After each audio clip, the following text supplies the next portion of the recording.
Part है वो है बियरिश मारुबोजू कैंडलस्टिक पैटर्न।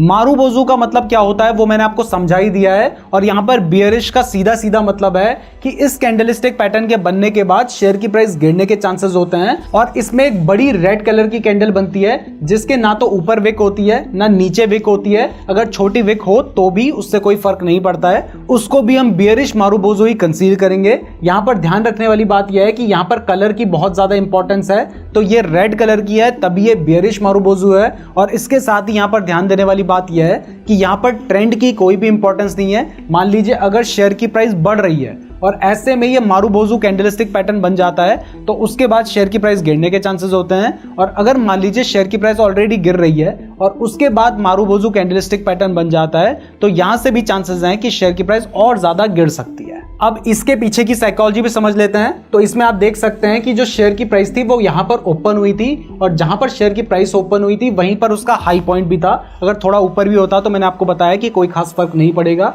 और इसके ओपन होने के बाद शेयर की प्राइस गिरने लगी, और गिरते गिरते गिरते अगर मान लीजिए 5 मिनट की कैंडल है तो पूरे 5 मिनट में शेयर की प्राइस गिरती ही रही, और यहां पर जाकर क्लोज हुई, और जहां पर शेयर की प्राइस क्लोज हुई वहीं पर जाकर इसका जो लो पॉइंट है वो भी है। और अगर थोड़ा नीचे भी होता तब भी कोई खास फर्क नहीं पड़ता।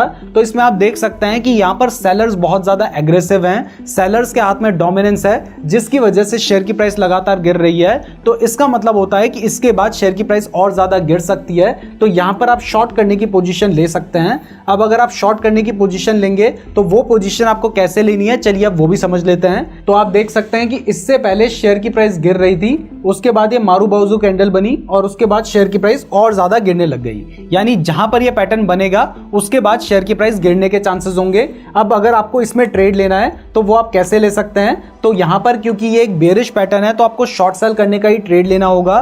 तो आप इस कैंडल के नीचे यानी यहां पर शॉर्ट सेल कर सकते हैं। आपका जो स्टॉप लॉस होगा, क्योंकि ये कैंडल उतनी ज्यादा बड़ी नहीं है तो यहां पर आप अपना स्टॉप लॉस लेकर चल सकते हैं। अगर मान लीजिए बहुत ज्यादा बड़ी कैंडल होती तो आप इसके आधे में अपना स्टॉप लॉस लेकर चल सकते थे। और टारगेट के लिए आपको पता है कि जब तक आपको कोई ऐसा सिग्नल ना मिल जाए जहां से शेयर की प्राइस वापस रिवर्स हो सकती है तब तक आप अपना टारगेट लेकर चल सकते हैं, या फिर जितना आप स्टॉप लॉस लेकर चल रहे हैं उसके 2 टाइम्स का आप टारगेट लेकर चल सकते हैं। और ये कैंडलस्टिक पैटर्न भी सभी टाइम फ्रेम में अच्छे से काम करता है। अब